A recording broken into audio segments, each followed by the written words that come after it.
Omar Khayyam, 1048-1131, par Simone Dweck, réalisation Nathalie Triandafilides. Il y a beaucoup de nostalgie, mais c'est tout ça, c'est très, comment dirais-je, c'est pas mélodramatique du tout, voyez-vous, c'est pas très émotionnel, c'est pas des émotions très fortes, c'est une teinte très nuancée d'émotions, voyez-vous. Une certaine nostalgie parce que les choses ne reviennent plus, tout dépérit, enfin, il y a de l'émotion, il y a du pathos aussi, mais très léger. Rien n'est exagéré. Il ne force pas beaucoup la note, comme on dit. En lisant Les Quatrains de Khayyam, je me retrouve devant une poésie à laquelle j'ai été familière depuis mon enfance. Je me rappelle qu'à Téhéran, j'habitais dans une chambre et cette chambre portait des rideaux faits en tissu imprimé et tout autour de ce rideau étaient écrits des quatrains, des vers qui étaient des quatrains de Khayyam. En persan, ابر آمد و باز بر سر سبزه گریست بی باده ارغوان نمی شاید زیست. Le nuage est venu et a pleuré de nouveau sur la verdure. On ne peut plus vivre sans la boisson pourpre, empourprée, n'est-ce pas? Alors donc, c'était le premier vers de ce quatrain.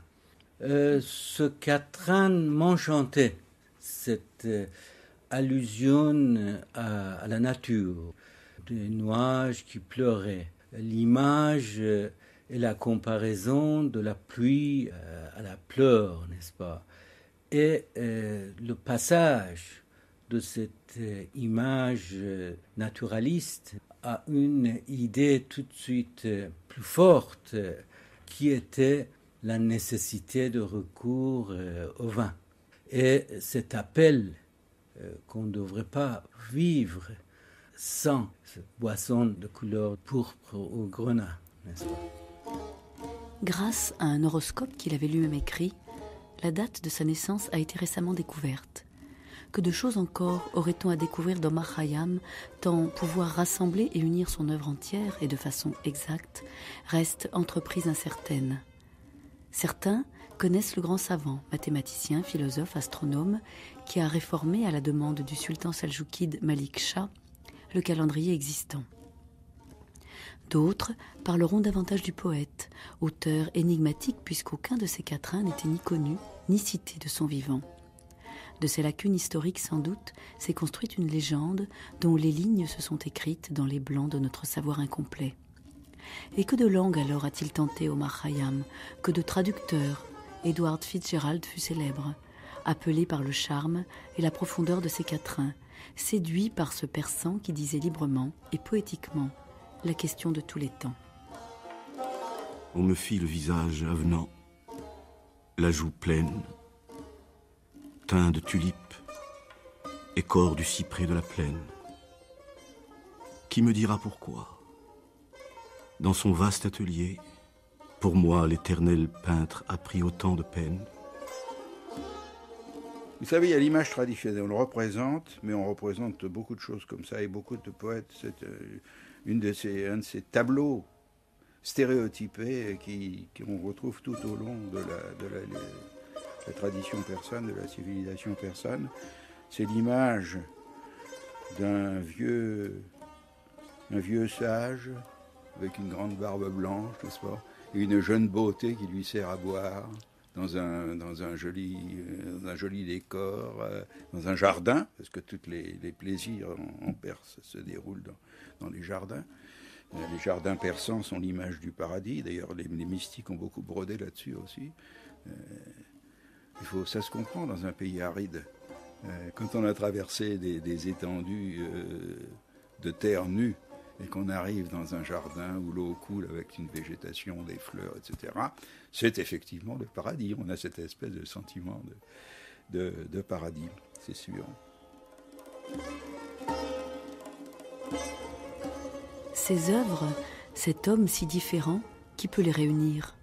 Ce quatrain, pourquoi pas? Ceux qui par la science vont au plus haut du monde, qui par l'intelligence scrutent le fond des cieux, ceux-là, pareils aussi à la coupe du ciel, la tête renversée, vivent dans leur vertige.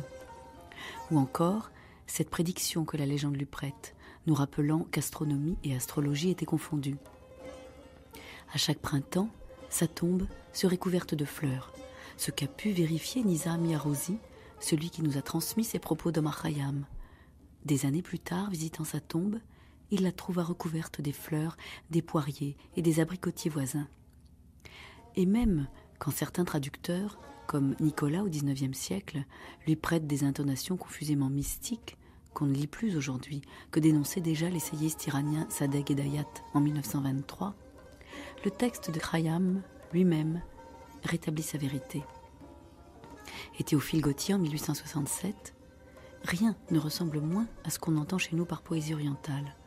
La pensée y domine et jaillit par brefs éclairs, dans une forme concise, abrupte. On est étonné de cette liberté absolue d'esprit que les plus hardis penseurs modernes égalent à peine à une époque où la crédulité la plus superstitieuse régnait en Europe.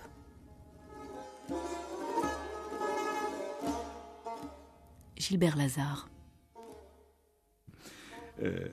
Il se trouve qu'il y a des quatrains qui sont attribués à Khayyam, qui figurent donc parmi les plus anciens de la poésie persane. Le XIe siècle, c'est pas hier. Je dis bien, ils sont attribués à Khayyam. Ça veut dire qu'on ne sait pas exactement de qui ils sont. Ils sont transmis traditionnellement depuis des siècles comme des poèmes d'Omar Khayyam. Alors là, il y a une grande question. Est-ce que ce poète à qui on attribue ces quatrains, c'est le mathématicien bien connu? C'est une question, et une question qui n'est pas vraiment résolue.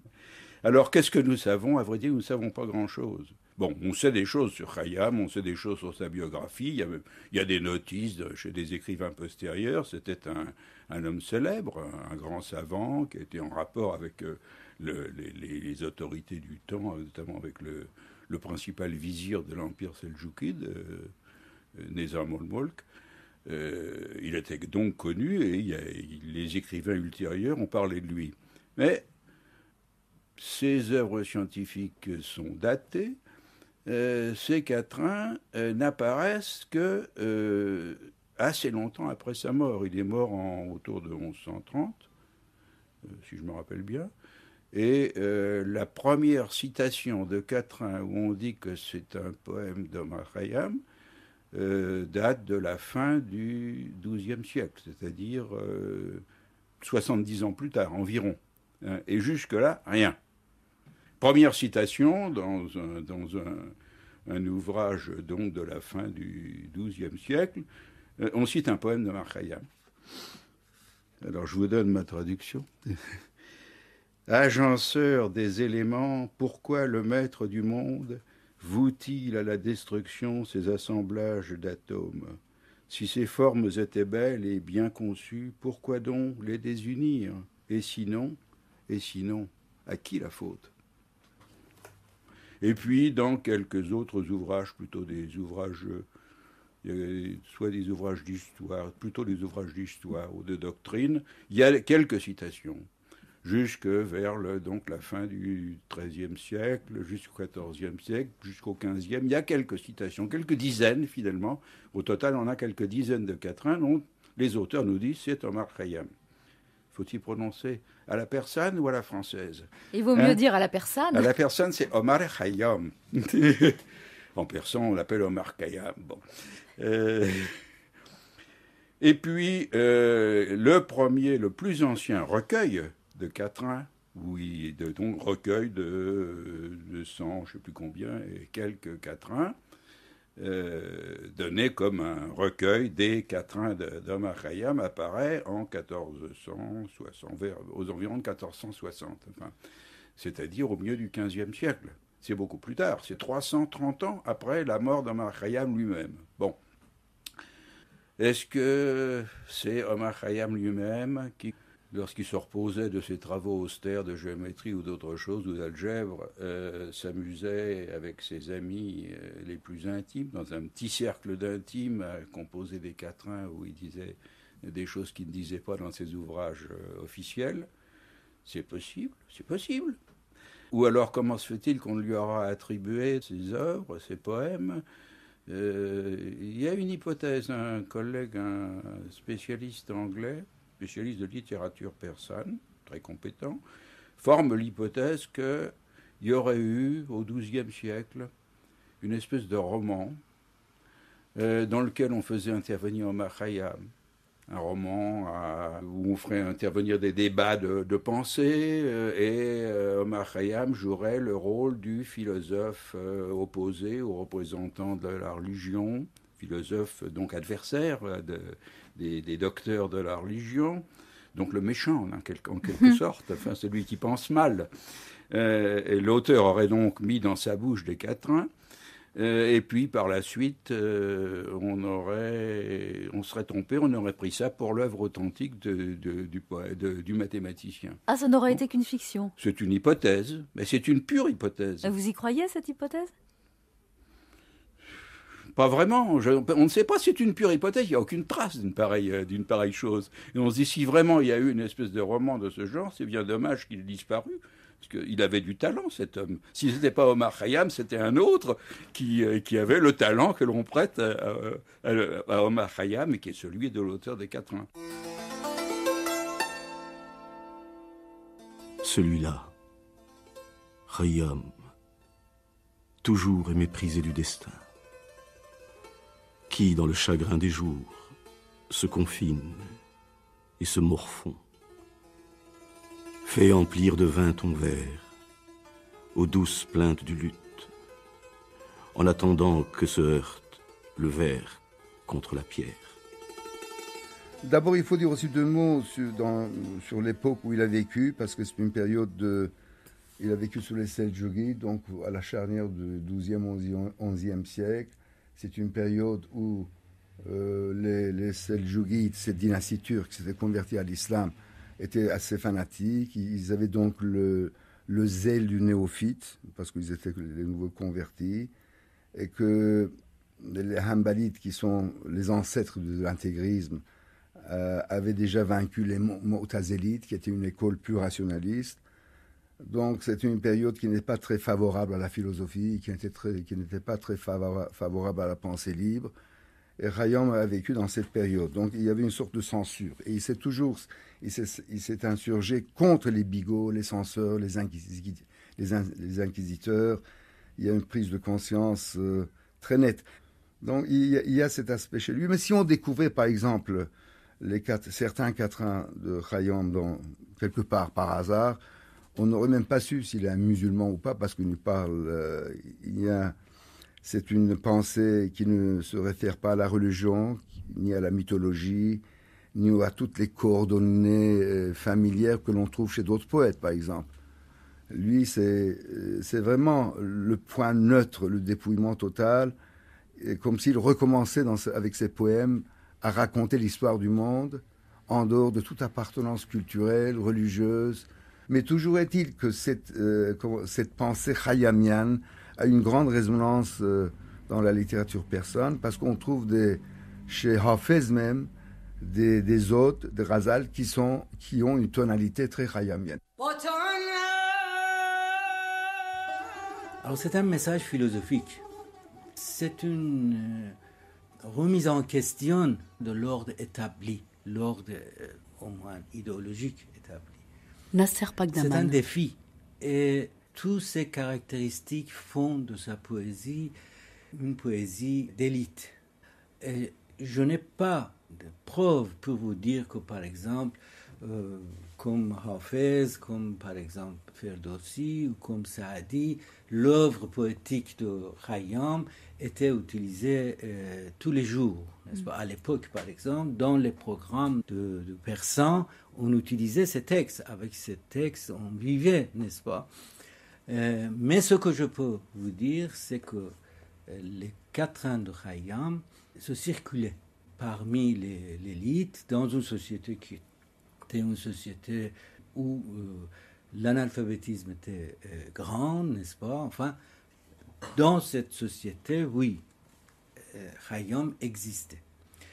Khayyam existait d'une autre manière également, parce qu'il représentait une tradition de réflexion, une tradition de pensée qui était totalement différente des traditions existantes.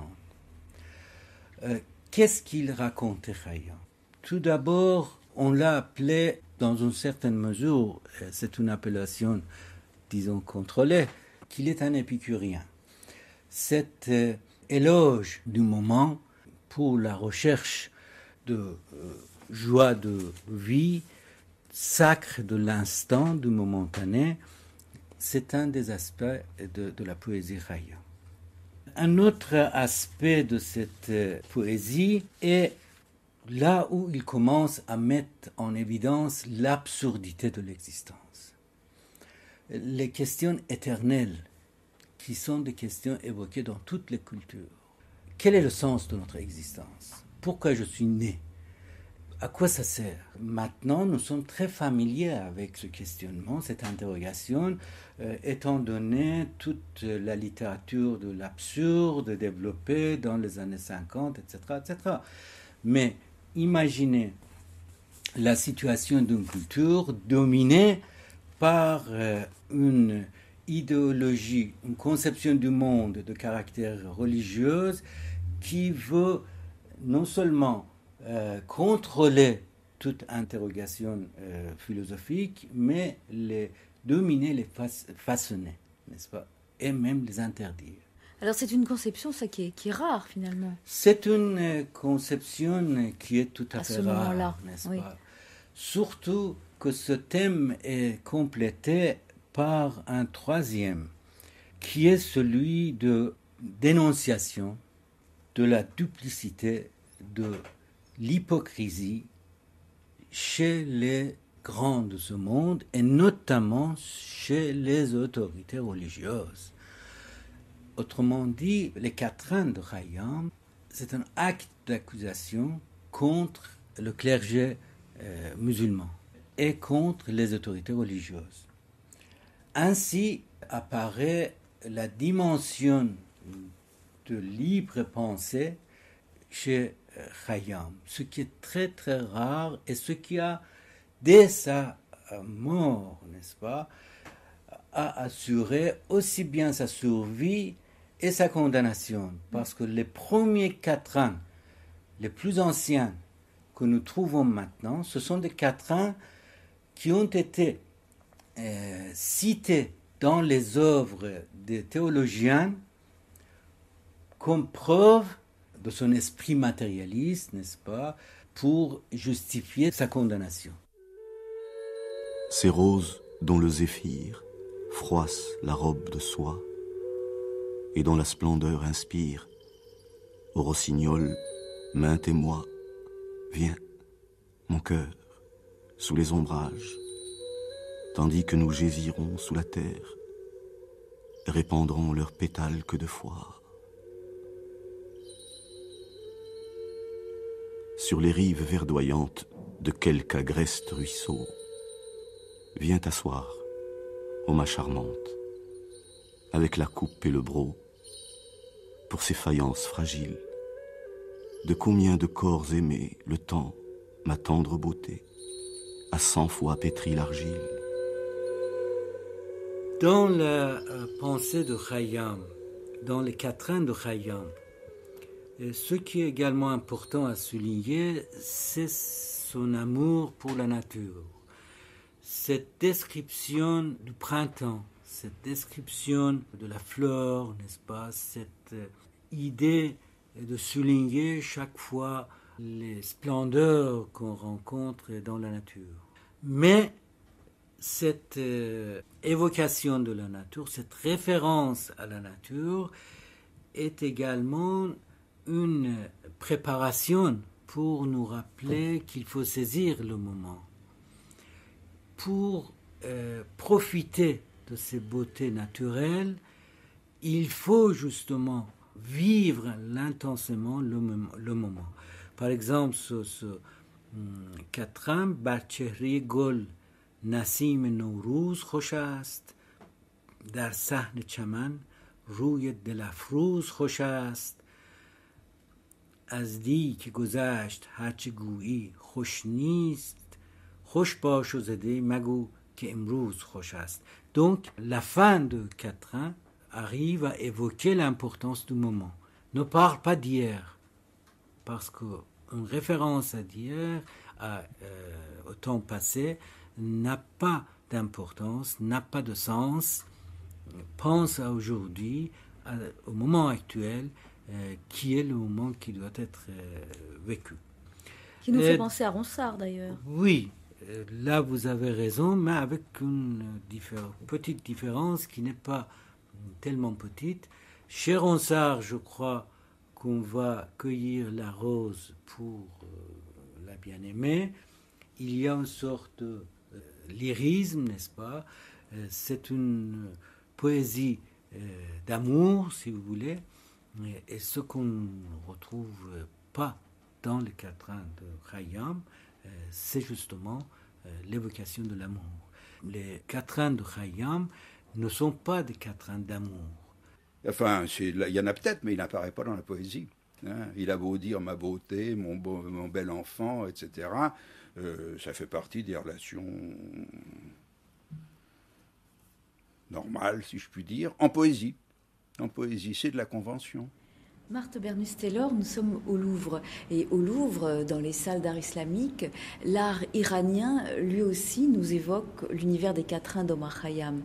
Par exemple, ici, des jardins. On voit beaucoup de jardins, là où on imagine effectivement que soit dans un jardin, soit près de l'eau, comme il l'écrit lui-même, Omar Khayyam soit là pour saisir cet instant. Alors oui, ça c'est une chose qui est effectivement tout à fait vraie, dans la mesure où l'on voit dès le début en fait de l'art iranien la reprise de choses qui étaient pré-islamiques, il faut bien le dire, c'est-à-dire cette idée de l'eau qui est en fait la source de vie, qui est création de vie, qui donne naissance à tout ce qui est arbres, fleurs, etc. C'est vraiment le vieux fond là iranien qui est toujours celui qui est fêté par exemple le jour de la fête de Nowruz, le 21 mars, qui encore actuellement est la fête principale du monde de l'Iran et autour de laquelle il y a toutes sortes de cérémonies pendant plusieurs jours où on fait germer justement par exemple des lentilles ou des choses de ce genre dans de l'eau pour bien montrer ce printemps. Et ce printemps, c'est aussi un printemps en quelque sorte qui correspond probablement dans l'inconscient, alors là cette fois à l'époque islamique, au paradis. Alors on retrouve ça bien sûr sur les objets et on le retrouve dès le début mais plus ou moins suggéré. C'est-à-dire qu'on a sur des objets d'époque seldjoukide, nous en avons très peu ici au Louvre qui montrent des jardins, mais on a l'évocation de la nature en tout cas avec des petits arbres, avec des fruits qui sont suggérés, avec des petits oiseaux multicolores qui sont en train donc de s'égayer dans ces arbres.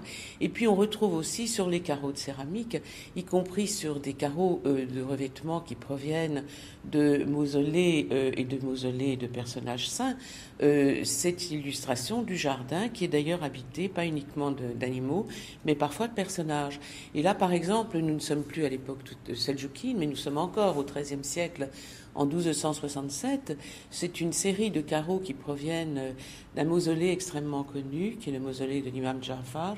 Là, on le voit aussi très très bien sur cette étoile-là, puisque là, vous avez la même chose, le jardin avec un cyprès qui sort de l'étang, avec des oiseaux, vous les voyez, même un petit échassier qui a l'air d'être perché dans le cyprès, et deux personnages qui sont en train de converser dans le jardin. Ça, ce sont des choses vraiment très très iraniennes qu'on voit, qui ont été par la suite peut-être empruntées aussi par le monde arabe. Je pense à la Syrie par exemple, en particulier. Mais enfin bon, c'est surtout iranien. Il est question de moments au fond de plénitude. Des moments de plénitude et de jouissance, bien entendu, avec très souvent, là on ne le voit pas sur ces carreaux, mais très souvent aussi les personnages. Il y a un des deux personnages joue de la musique et l'autre tient une coupe. et une coupe qui est très souvent colorée avec un liquide rose. Bon, on voit très bien qu'on ne buvait pas que des jus de fruits au cours royal. Donc le passage que je vais essayer de lire concerne précisément la théorie des questions, et en particulier les 3 questions. Est-ce que la chose est hal huwa? Qu'est-ce que la chose ma huwa? Et pourquoi la chose est lima? Donc المطالب الحقيقية الذاتية المستعملة في صناعة الحكمة 3 وهي أمهات المطالب الأخر.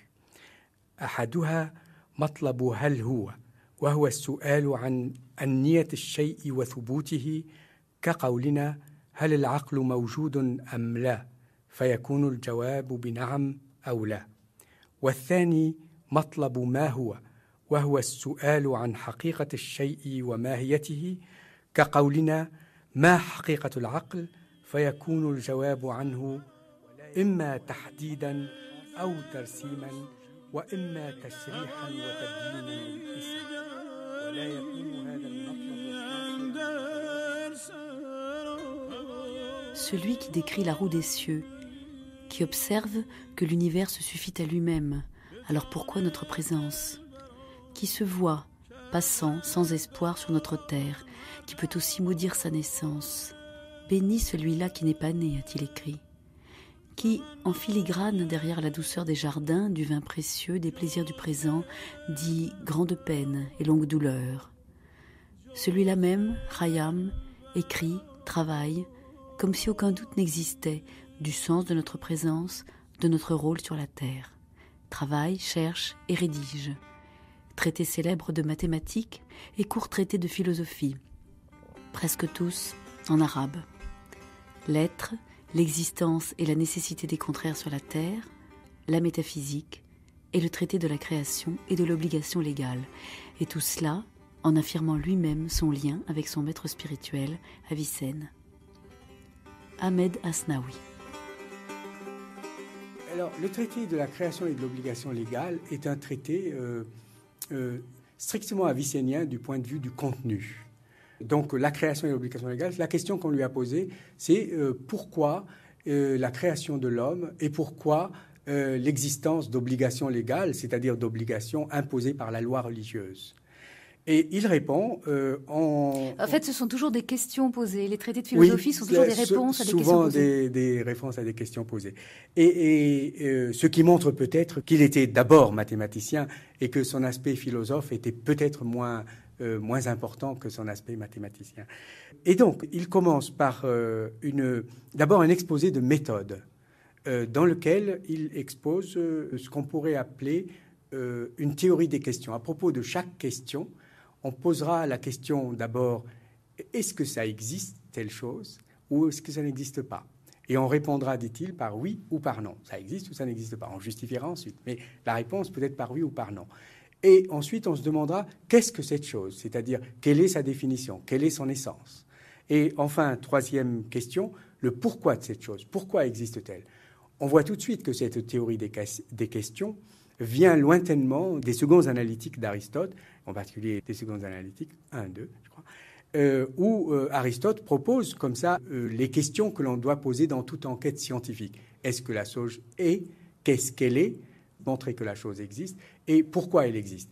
Mais il y a une sorte de systématisation de cette théorie des questions et une sorte de théorie des questions proprement dite. C'est-à-dire qu'il va se poser la question de savoir sur quelles entités portent les questions. Est-ce que ce sont des entités définitionnelles que l'on appréhende, des entités simples, si vous voulez, ou des entités complexes, des états de choses propositionnels, si vous voulez.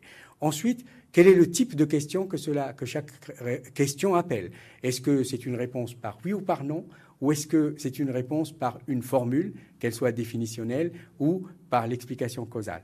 Ensuite, il se pose la question de l'ordre des questions. Par quelle question on doit commencer? Quelle question doit venir avant? Par exemple, il dit « Les gens se trompent parce qu'ils ne savent pas que la question « qu'est-ce que » peut avoir 2 aspects. Elle peut porter sur l'explication du nom. Je dois savoir que signifie le mot « vide » pour se poser la question « est-ce que le vide existe ou non ?» Et même si le vide n'existe pas, ce que je pense qu'il pensait. Même si le vide n'existe pas, on doit expliquer le mot vide afin de pouvoir savoir de quoi l'on parle. Et par contre, on doit savoir que quelque chose existe pour poser la question « qu'est-ce que ?», qui porte cette fois sur l'essence, c'est-à-dire qui doit nous donner la définition véritable de la chose. Et les gens d'utile tantôt disent que l'une doit précéder, l'autre doit suivre, alors qu'ils n'ont pas distingué ces deux types de questions. Enfin, il y a la réductibilité des questions, parce qu'après avoir énuméré ces trois questions fondamentales, il va énumérer d'autres types de questions. Quand la chose a-t-elle eu lieu ? Quelle est la chose, etc. Et il va essayer de réduire ces questions qu'il appelle accidentelles, des questions qui relèvent de l'accident, aux questions essentielles. Toute cette théorie des questions, c'est-à-dire déterminer les entités sur lesquelles ça porte, le type de réponse que chaque question appelle, l'ordre des questions, la réductibilité des questions les unes aux autres, forment les éléments d'une logique des questions qu'aujourd'hui on développe et qu'on appelle parfois une logique érothétique. Après avoir exposé cette théorie des questions, il va exposer l'idée de l'être nécessaire, c'est-à-dire de Dieu. C'est ainsi que Avicenne caractérise Dieu comme étant l'être nécessaire, c'est-à-dire l'être tel qu'il ne peut pas ne pas être. C'est en fait qu'il reprend toute la philosophie d'Avicenne, c'est oui, ça, et il la recommande. Je ne dirais pas qu'il la recommande, mais cette manière qu'a Khayyam de le faire, me semble-t-il, est originale.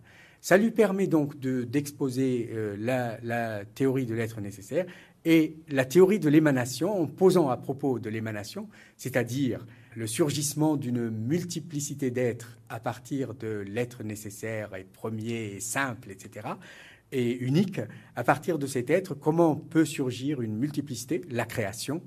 Et il va exposer cette théorie, toujours à travers la théorie des questions, en se demandant le pourquoi, etc., et en disant que chaque fois que lorsqu'il s'agit de Dieu ou de ses attributs, la question pourquoi n'est pas pertinente. Elle ne se pose pas parce qu'il n'y a précisément pas de cause. Dieu est un être sans cause et il est incausé, et sa générosité qui explique l'émanation des êtres à partir de lui, la création de l'univers, sa générosité et tous ses attributs sont également sans pourquoi, sans explication causale, parce qu'il n'y a pas de cause qui explique cela. Et enfin, ça lui permet d'exposer cette descente des êtres du plus noble vers le moins noble jusqu'à la matière, puis une inversion du courant émanatiste à partir de la matière jusqu'à l'homme, qui va donc du moins parfait vers le plus parfait, et enfin d'inscrire l'ordre politique et les obligations légales dans cette économie de l'univers.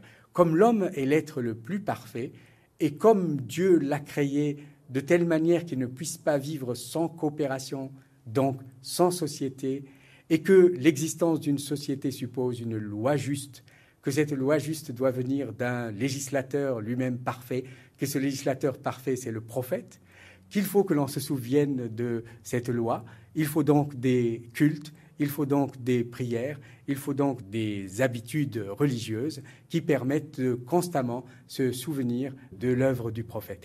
Et il y a un aspect aussi, je dirais, j'espère qu'un jour on ne me démentira pas en montrant que ce traité n'est pas de Khayyam, mais il y a un aspect par lequel on pourrait dire que perce le mathématicien dans cette espèce de schématisme dans lequel il dit « voici la thèse, voici la démonstration, voici les éléments qui la justifient, voici les questions ». Il y a une sorte, effectivement, de schématisme au sens non péjoratif du terme, de schématisme au sens de quelqu'un qui extrait le squelette d'un discours, qui extrait l'échafaudage, l'armature d'un discours, qui peut-être est celui d'un mathématicien. Lorsque Dieu très haut m'a accordé la grâce de m'attacher à notre très illustre et unique Seigneur, juge des juges, l'imam, le Seigneur Abou Tahir, que Dieu perpétue son éminence et confonde ceux qu'il jalouse ainsi que ses ennemis, j'avais pour lors désespéré de rencontrer un homme possédant aussi parfaitement chaque vertu pratique et théorique. Il joint à la pénétration dans les sciences, la fermeté dans les actions et dans la recherche du bien pour chacun de ses semblables. Sa rencontre m'a comblé le cœur, sa société a rehaussé ma renommée, ma cause a grandi en puisant à ses lumières, et ma force s'est accrue par sa munificence et par ses bienfaits. Il ne me restait donc qu'à suivre la voie sur laquelle je ne manquerai plus que les incertitudes du temps m'ont fait perdre. Présenter ce que je connais certainement des notions scientifiques essentielles pour approcher son siège altier. Donc Khayyam croit en Dieu. Khayyam philosophe. En tout cas, on a un Dieu qui est le Dieu des philosophes, il faut dire. C'est un Dieu de qui émane l'univers en une sorte de processus nécessaire, malgré tout, et qui peut être critiqué par un esprit religieux. Et il se trouve que, de fait, quelqu'un comme Ghazali, qui est un théologien puissant, musulman, qui vient après Avicenne, a critiqué le Dieu des philosophes. Alors, Dieu des philosophes. En quoi est-ce critiquable ? Pour lui, il était critiquable parce qu'il était un Dieu qui ne créait pas par un acte de souveraine liberté.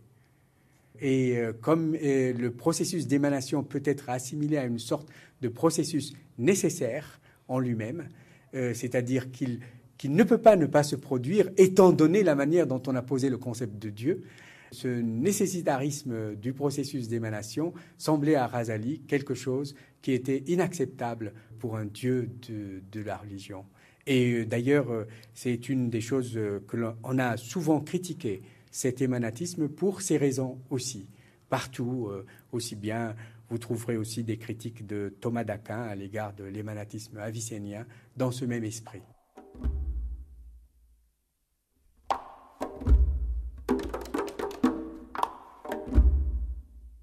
Quant à moi, j'ai désiré et désire encore ardemment connaître avec certitude toutes les espèces d'équations et distinguer par des démonstrations parmi les formes de chacune d'elles les cas possibles des cas impossibles. Je sais en effet qu'on en a un besoin très urgent lorsqu'on est aux prises avec les difficultés des problèmes. Je n'ai pu cependant me consacrer exclusivement à la quête de ce bien, ni y penser avec persévérance, détourné que j'en étais par les vicissitudes du temps. Car nous avons été éprouvés par le dépérissement des hommes de science, à l'exception d'un groupe en nombre aussi petit que ses afflictions sont grandes, et dont le souci est de saisir le temps au vol pour se consacrer pendant ce temps à l'achèvement et à la connaissance certaine d'une science. Or, la plupart de ceux de notre temps qui font les savants déguisent le vrai en faux, ne dépassent jamais les limites de l'imposture et de l'ostentation savante, et n'emploient la quantité de science qu'ils possèdent qu'à des fins corporelles et viles. Et s'ils rencontrent un homme qui s'efforce de rechercher la vérité et privilégie la sincérité, ardent à refuser la fausseté et le mensonge, et à repousser l'ostentation et la tromperie, ils le prennent pour un sot et le tournent en dérision. C'est de Dieu que nous implorons le secours, en tout cas, et c'est vers lui que nous nous tournons. Alors les écrits mathématiques nous enseignent que Omar Khayyam a été un grand réformateur de la science mathématique en son temps. Oui, il a son impact Rochdi Rached. Sur les mathématiques est assez important, c'est-à-dire je dirais même presque révolutionnaire. Mais enfin, il n'y a pas de révolutionnaire sans prédécesseur, ça n'existait pas. C'est notamment en ce qu'on peut appeler aujourd'hui, enfin, disons, en 3 branches. 1, en géométrie algébrique. 2, en théorie de proportion. 3, pour les problèmes de postulats de parallèles d'Euclide. C'est-à-dire que beaucoup plus tard, et dans d'autres conditions, ça va devenir la géométrie non euclidienne. Mais ce n'est pas du tout dans cette tendance-là. Mais enfin, je veux dire que l'avenir va appeler ça la géométrie non euclidienne, mais il vaut mieux dire la théorie des parallèles. Alors, à ce moment-là, quel est l'état de l'algèbre et de la géométrie ? Alors, dans ces 3 domaines, il va accomplir des actes fondamentaux.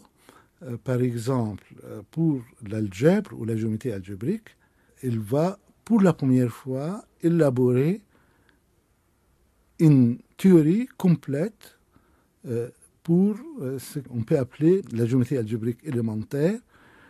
Qu'est-ce que ça veut dire ? Ça veut dire la chose suivante. Avant, il y avait, si vous voulez, l'algèbre ordinaire, à partir de Khwarizmi au 9e siècle, vers 830. Donc, l'algèbre s'est développée, surtout les calculs algébriques s'est développé rapidement et massivement, je peux dire. D'autre part, il y avait des problèmes géométriques qui venaient assez loin, c'est-à-dire même hérités des Grecs, qu'on appelle le problème solide. Par exemple, la trisection de l'angle, l'heptagone régulier, des problèmes de ce type-là avec beaucoup d'autres. Et ce problème solide, on ne peut pas le résoudre, le construire à la règle au compas, comme on disait. Donc, il fallait d'autres moyens, et ces moyens, c'était l'usage de courbes coniques. En fait, les choses se sont passées comme ça. Donc, qu'est-ce qui s'est passé? Ce qui est passé, il y a le développement de l'algèbre d'une part, et les mathématiciens, les prédécesseurs de Khayyam au 9e siècle ou au 10e siècle, ont tenté de résoudre ces problèmes, c'est-à-dire de traduire ces anciens problèmes en des équations algébriques. Donc, ils ont obtenu des équations de 3e degré. Ça, c'est d'une part. D'autre part, on ne savait pas résoudre l'équation de 3e degré par les radicaux. Ça va avoir lieu au XVIe siècle seulement. Enfin, les prédécesseurs de Khayyam ont commencé à traiter ces cas par cas. L'idée de Khayyam est d'élaborer une théorie où on peut résoudre toutes les équations de 3 premiers degrés, c'est-à-dire les équations algébriques, à l'aide de courbes coniques, d'une part, et d'autre part, traduire tous les problèmes solides géométriques en termes algébriques. Et cette nouvelle théorie a créé tout un domaine qui est le début de la géométrie algébrique. Et ce programme de Khayyam va constituer, c'est exactement, quand on compare la première partie de la géométrie de Descartes et ce programme de Khayyam, ou la première partie du travail de Descartes et ce programme de Khayyam, c'est presque identique. La partie de la philosophie appelée mathématique est la plus aisée de ces parties à saisir, et quant au concept, et quant à l'assentiment. Quant à ce qui s'y rapporte au nombre, c'est une chose très claire. Et quant à ce qui se rapporte à la géométrie, il n'y a presque rien non plus qui en sera ignoré par celui qui a une disposition naturelle intacte, une vue pénétrante et une intuition excellente. Et cette partie a entre les parties de la philosophie l'avantage d'exercer et d'aiguiser l'esprit et d'habituer l'âme à être rebutée par ce qui n'est pas démontrable. Et cela du fait qu'elle est facile à saisir, que ses démonstrations sont aisées, que l'imagination y assiste l'intelligence et que la divergence d'opinion, en l'estimant, y est réduite. Rochdi Rached, est-ce que Omar Khayyam, qui était donc philosophe aussi, a utilisé la philosophie dans sa science mathématique? Moi, je dirais qu'elle a utilisé les mathématiques dans la philosophie, beaucoup plus que la philosophie dans les mathématiques, si vous voulez. Ou pour être quand même un peu plus nuancé, je dirais, il y a l'usage des mathématiques dans la philosophie, c'est-à-dire... De quelle manière? Il y a aussi peut-être un peu d'usage de la philosophie dans les mathématiques. Mais alors, l'usage de la philosophie dans les mathématiques, c'est dans les endroits où on n'arrive pas à déterminer d'une manière syntactique forte ce qu'on est en train de traiter. Je veux dire par là, par exemple, au niveau des discussions de la théorie des parallèles, il pouvait utiliser effectivement des notions de type philosophique pour décrire un peu le comportement des deux droites quand elles divergent ou quand elles convergent l'un vers l'autre. Et là, elle utilise un certain type de principe qu'on peut le trouver chez les philosophes tels qu'Avicenne. De notions de la physique d'Avicenne, c'est-à-dire concernant le type de mouvement. Mais le plus important, selon moi, c'est l'impact des mathématiques à la philosophie. C'est-à-dire, qu'est-ce que l'objet? Et sur le plan de l'existence de l'objet, et surtout, qu'est-ce que l'objet mathématique? Quel est son plan d'existence? Est-ce que son plan d'existence, c'est toujours dans la tradition aristotélécienne avec la notion d'abstraction, ou est-ce que son plan d'existence, qu'il a une existence dans l'intellect, mais une véritable existence dans l'intellect. Donc ça, c'était parmi les problèmes soulevés à partir de ces types de mathématiques. C'est-à-dire que, par exemple, quand dans sa philosophie, il pose pour l'être, comme première question, est-ce que ça existe ou est-ce que ça n'existe pas, là, entre cet esprit mathématique, finalement. Quand il va discuter effectivement des problèmes d'existence, et surtout de l'existence des objets comme les objets mathématiques, n'est-ce pas?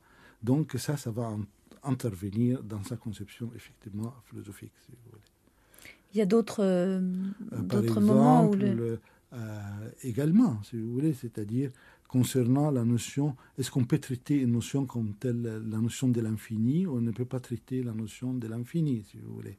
Quelqu'un qui travaille sur des notions asymptotiques, il est obligé d'admettre d'une manière ou d'une autre, même s'il était aristotélicien, d'admettre d'une manière ou d'une autre une certaine conception de l'infini actuel. Il ne peut pas continuer à défendre l'infini potentiel, par exemple.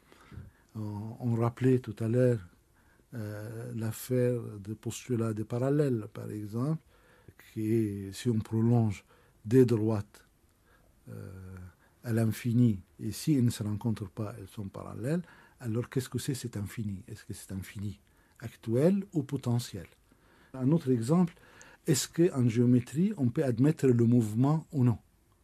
Dans une démonstration, de déplacer une droite à l'infini, ou est-ce qu'on ne peut pas? Les prédécesseurs de Khayyam, certains des très grands mathématiciens, admettaient le mouvement à des titres, à la fois comme mouvement pour traiter précisément le problème des cinquièmes postulats, mais il admettait aussi le mouvement comme transformation géométrique, comme homothétie, similitude, inversion, etc. Khayyam était contre l'usage du feu, c'est-à-dire il avait, dans ces cas-là, une attitude plus traditionnelle. Il n'admettait pas l'intervention de mouvement dans le raisonnement ou dans une démonstration géométrique. Donc, comme vous voyez, à chaque moment, il y a ces questions sont plutôt des questions de philosophie que des questions de mathématiques à proprement parler. Il y a quelque chose d'admirable dans cette rigueur scientifique et à la fois dans cette conscience, au fond, du rien, du néant, de l'être. Oui, ça c'est l'expérience vécue de l'homme. Mais les savants, quand ils travaillent, les mathématiciens surtout, quand ils travaillent avec ses propres méthodes. Il ne peut pas être poète en mathématiques et mathématicien en poésie. Ça sera l'échec total. À moins qu'on puisse imaginer que cet instant qu'il veut saisir et qui est sa seule certitude, que cet instant soit parfois meublé justement de la recherche scientifique. Et alors, il oublie le temps. On peut imaginer beaucoup de choses. Mais... Comme un duvet sur la lèvre d'un céleste jouvenceau, vois la verdure qui lève au tendre bord du ruisseau. Que ton pas y soit léger.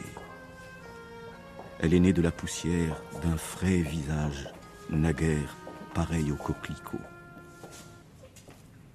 Ce panneau de céramique, c'est encore un jardin. C'est encore un jardin. C'est un panneau qui provient vraisemblablement, on n'en est pas certain, vraisemblablement d'une maison d'Isfahan, qui était donc la capitale des Safavides, la troisième capitale des Safavides, surtout au XVIIe siècle. Et là, vous avez la scène dans le jardin avec l'herbe verte, vraiment très, très, très verte, les arbres fleuris, les arbres non fleuris. Et là, vous avez une de ces assemblées, comme il y en avait beaucoup, c'est-à-dire des messieurs, 3 jeunes gens. C'est pas toujours facile à cette époque-là de distinguer d'ailleurs les hommes des femmes.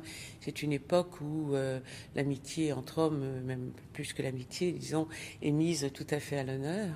Donc là, vous avez 3 jeunes gens, 2 qui sont en train de discourir avec des livres à la main, un a même le pinceau en main qu'il trempe dans l'encrier et vraisemblablement il écrit. Et on suppose que ce sont des poèmes. C'était forcément des poèmes à ce moment-là. Ils ont devant eux des coupe avec des fruits. On reconnaît assez bien des grenades et des coings ou des citrons, vraisemblablement. Une bouteille à long col, qui est aussi une des choses que l'on voit perpétuellement dans ce type de représentation. Derrière, vous en avez un autre, l'air pensif, qui est en train d'assister en fait à la scène. Et de l'autre côté, à la séance d'écriture et de joute poétique, probablement, parce qu'en fait, on voit aussi l'autre qui est là avec sa main, qui a l'air de l'inciter à écrire quelque chose et à dire quelque chose. Et puis arrive aussi, alors cette fois-ci, une jeune femme qui tient un de ces grands bols à couvercle que l'on connaît bien aussi dans les objets et qui, évidemment, contient là aussi probablement des sucreries ou bien peut-être des choses un peu chaudes. Enfin, on ne sait pas très bien ce que ça contient. Enfin, quelque chose en tout cas qui se mange. Donc là encore, vous avez à la fois les plaisirs de la bouche, aussi bien les fruits que la boisson, et les plaisirs intellectuels avec la poésie. De temps à autre se lève un qui clame « Me voici ». Il déploie monts et merveilles, le grand homme que voici. Et quand il a réussi sa petite affaire, un jour, la mort surgit à son tour qui murmure « Me voici ».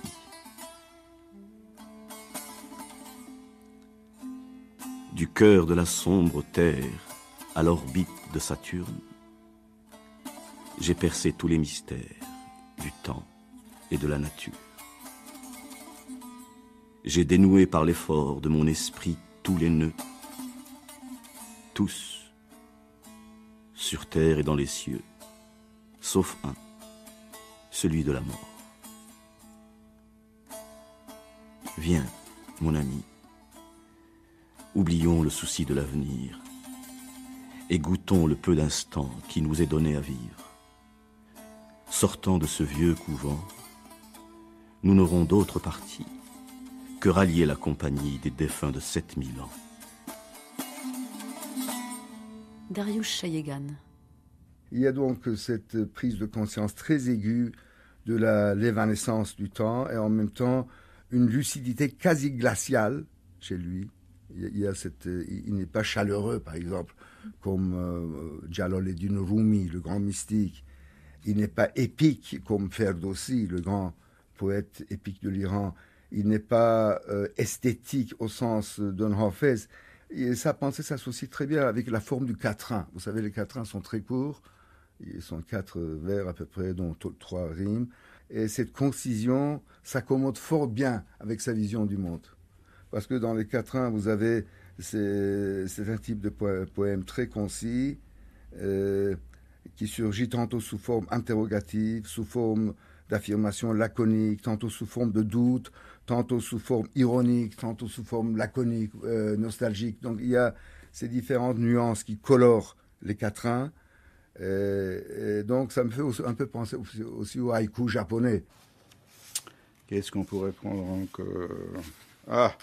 Alors un petit poème anti-Mollah, anti-Ayatollah. Il y en a, je ne sais pas si c'est de Khayyam lui-même ou si c'est dans la veine khayyamienne, mais ça marche ensemble, ça va bien, n'est-ce pas ? Un religieux dit un jour à une fille perdue, folle, qui te prend toujours au rais du premier venu. Elle répondit, c'est vrai, je suis bien ce que tu dis, mais toi, révérend ami, es-tu tel que tu parais ?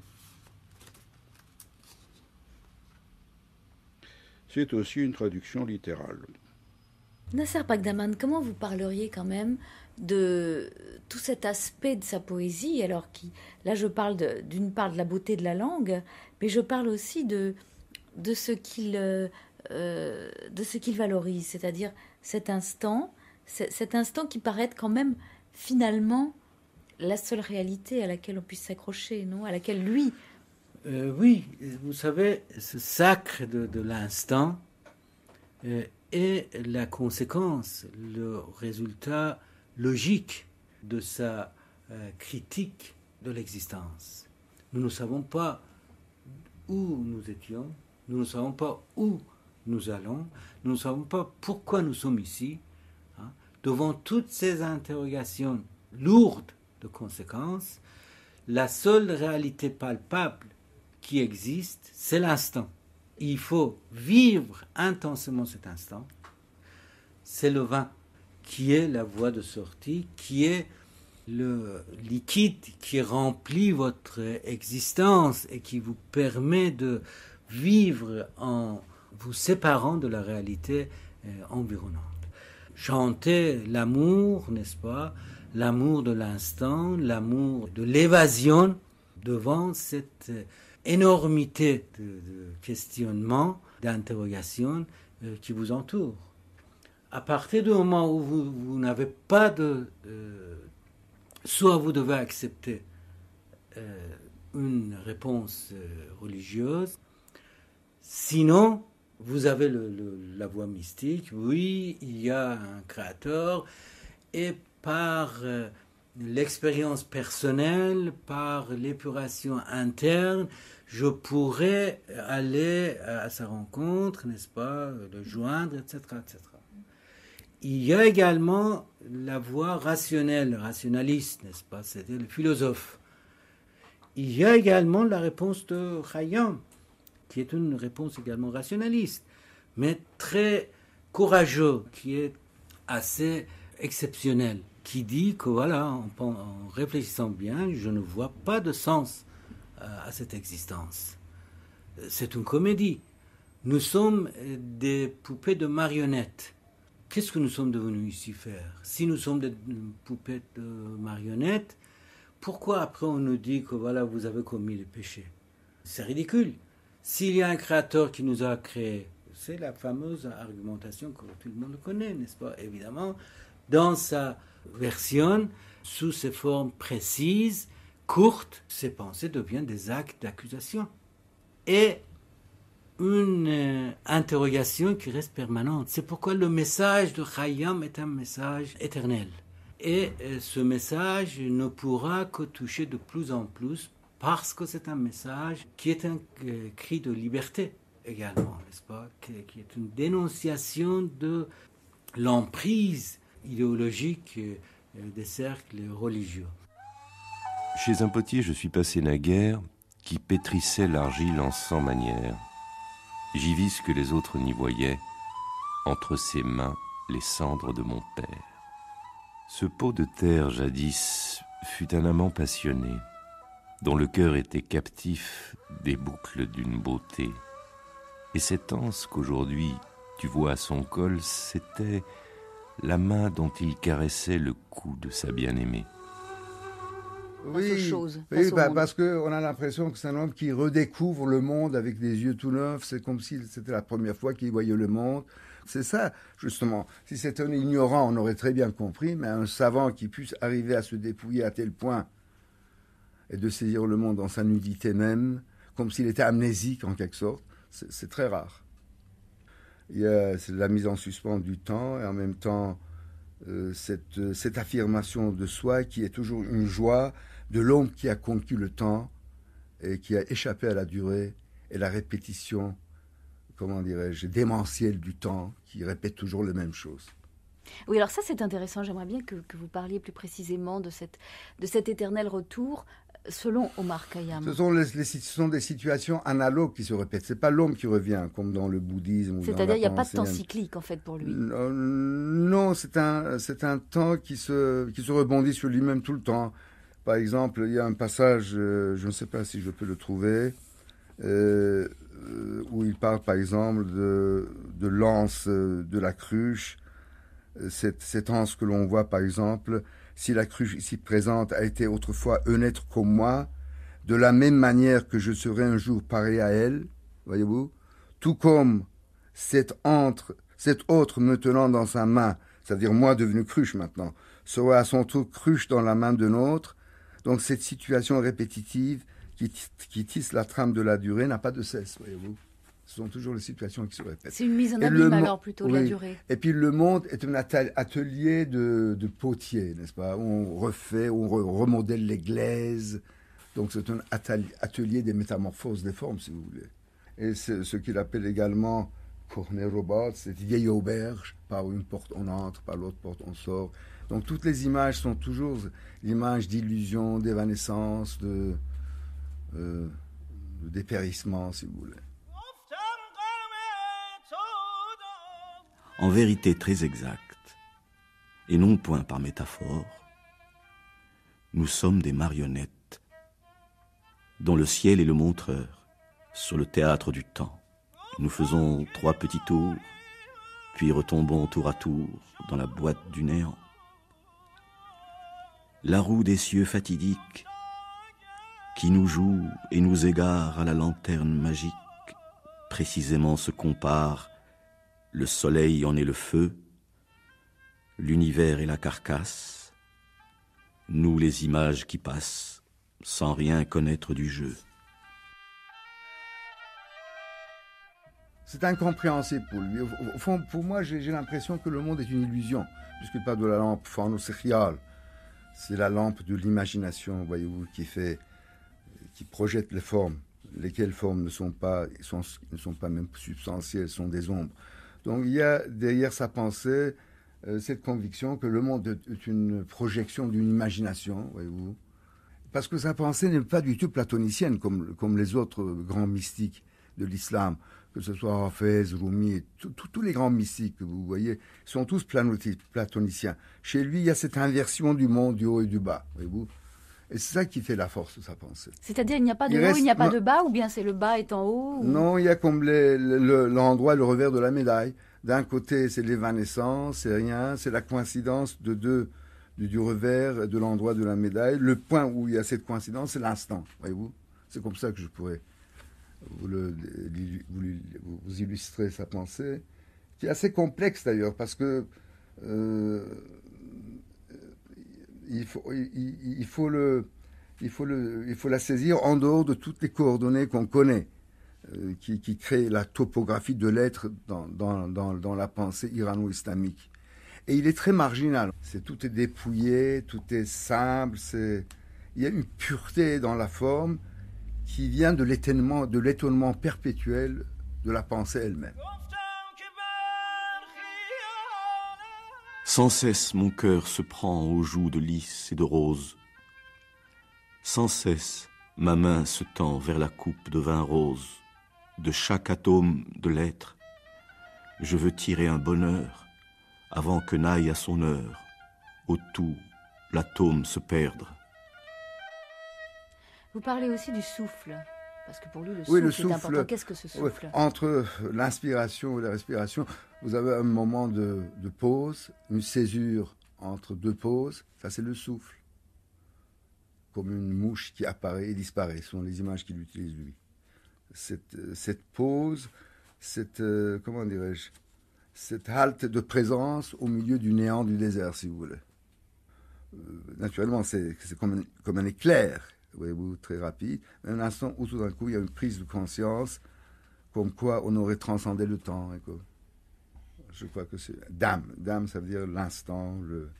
Ça peut être souffle aussi, en persan, le mot joue à les 2 sens. Dam, ça peut être le souffle, ça peut être également l'instant. Et on parlait de la certitude de Omar Khayyam, quelle pouvait être la certitude de Omar Khayyam. Est-ce que l'écriture elle-même ne ferait pas partie de cette certitude? Au fond, c'est la seule chose qui... je ne sais pas si je peux dire. C'est un peu la certitude du sceptique, voyez-vous. Le scepticisme chez lui devient une façon de voir le monde. Il ne parle ni jamais du paradis, de l'enfer, de l'ange, enfin, toutes ces idées qui sont des idées préconçues qu'on trouve chez tous les grands penseurs religieux. Chez lui, aucune référence ni à la fin dernière, ni à l'eschatologie, ni à uniquement la mort et le temps. Voilà, sont 2 choses. Comment sortir, vaincre la mort, en ayant vaincu l'instant, en ayant possédé l'instant. Je ne sais pas si mon âme, par celui qui m'a pétri, est abandonnée aux flammes ou promise au paradis. Un vers, une belle, un luth dans quelque jardin. À moi ces 3 au comptant, À toi, le paradis à crédit. Il faut dire également quelques mots peut-être sur l'importance de Khayyam dans la vie culturelle de l'Iran contemporain. Je crois qu'il n'est pas exagéré de dire que depuis les années 20 du XXe siècle, n'est-ce pas, tous les grands noms de la culture iranienne se sont plus ou moins expliqués, se sont plus ou moins prononcés sur Khayyam en écrivant tel article sur sa date de naissance, par exemple, en écrivant tel essai, en essayant de le traduire en français, en anglais. Durant ces années que nous vivons ici en exil, ça fait une vingtaine d'années maintenant, je crois que j'ai vu au moins 2, 3 ou 4 essais écrits par les Iraniens sur Khayyam, n'est-ce pas, publiés ici en exil. Et il y a également eu plusieurs éditions de ces quatrains, n'est-ce pas. Donc il continue à avoir beaucoup d'importance. Voilà, c'est-à-dire qu'on lui accorde beaucoup d'importance, surtout maintenant avec dans le climat actuel. Je voudrais quand même peut-être dire quelques mots sur ce qui s'est passé avec Khayyam ces derniers temps. Vous savez que sa tombe se trouve à Neyshabour. Vous savez que Neyshabour est une des villes berceau de ce qu'on appelle la civilisation islamique, une des plus grandes villes de Moyen-Âge iranien. Et là, c'est là où il a vécu et c'est là où il s'est décédé. Donc sa tombe se trouvait là. Et dans les années 20, au début des années 20 du 20e siècle, ils ont rénové, si vous voulez, sa tombe. Une deuxième fois, au début des années 30 du XXe siècle, ils ont fait une rénovation. Et au début des années 60, encore une troisième fois, ils ont érigé un monument à sa gloire. Et il y avait également un lycée. Ils ont construit un lycée auquel ils ont donné le nom de Khayyam. Avec la révolution dite islamique, l'arrivée au pouvoir des intégristes, une des premières choses qu'ils ont fait, d'une part, on l'oublie toujours ici en Occident, malheureusement, une des premières choses qui a été faite, je crois, quelques semaines après la révolution, c'était au mois de mars, si ma mémoire est bonne, était un décret publié par le ministre de l'Éducation nationale ordonnant la censure de tous les manuels scolaires pour enlever les poèmes de Khayyam, de Hafez, de Ferdowsi, de Saadi, de tous les grands noms de la poésie et de la littérature iranienne, qui représentaient quelque chose qui n'était pas justement islamique. C'est-à-dire ces pauvres gens qui sont ici considérés comme des musulmans fervents, par les musulmans fervents eux-mêmes sont considérés comme des écrivains, des poètes, disons, de personnalités douteuses. Oui. Alors, en ce qui concerne Khayyam, les choses sont allées beaucoup plus loin, parce qu'à Neyshabour, il y a eu une tentative, malheureusement réussie, de ces comités islamiques qui ont attaqué le mausolée, qui ont effacé toutes les inscriptions, et on ne trouvait plus les monuments, n'est-ce pas, qu'on avait érigés dans les années 60. Ils ont allé encore plus loin en changeant le nom de ce lycée, qui n'est plus le lycée Khayyam, mais qui est devenu le lycée Tabatabai, du nom d'un penseur religieux très cher à M. Khomeini et ses amis. Ces dernières années, il y a eu une édition de Khayyam. Des livres, ces quatrains ont été plus ou moins publiés, mais il y a toujours cette méfiance, à juste titre, si on regarde du côté des vecteurs de cette pensée religieuse envers le message de Khayyam. Khayyam a également inspiré beaucoup de musiciens, n'est-ce pas? Des hommes de théâtre. Il y a eu plusieurs tentatives de créer des spectacles de son et de musique à partir de ces quatrains, n'est-ce pas? Et c'est une poésie, c'est une pensée qui est vénérée, écoutée, goûtée par des générations d'Iraniens, de père en fils et de mère en sœur. Et dont la salle d'audience mettait les rois à genoux, nous y vîmes un ramier sur les créneaux de l'enceinte qui roucoulait une plainte incessante. Où Une vie, une œuvre, Omar Khayyam. Prise de son, Jean-Marie Charon, Marcel Lebras, Emmanuel Perrault. Mixage, Bernard Charon, Pascal Revel. Une émission de Simone Dweck, réalisée par Nathalie Triandafilidès.